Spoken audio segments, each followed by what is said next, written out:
Welcome to the Tech Egg. Don't get scrambled. Enjoy the video. In this video, I will explain how to fix a Toyota Camry window. First, you need to diagnose the problem. Start by checking if the window switch or motor is the culprit.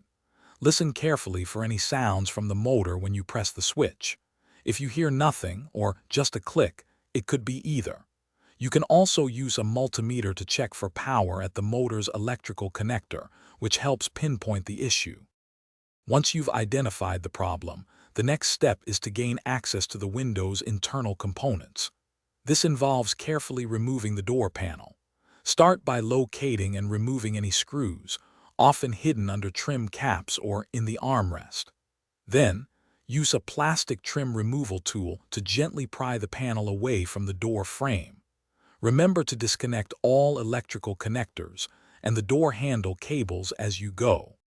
With the door panel off, you can now access the window regulator and motor. If your diagnosis pointed to one of these, it's time for replacement. Carefully unbolt the window glass from the regulator and secure the glass in the up position with tape. Then, unbolt and remove the entire old regulator and motor assembly. Install your new unit, ensuring all mounting points align perfectly before reattaching the glass. After installing the new components, it's time to put everything back together.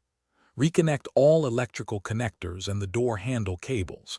Carefully align the door panel and snap it back into place, ensuring all clips engage properly.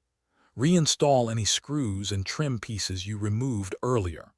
Finally, test the window's operation multiple times, making sure it moves smoothly and fully up and down without any issues.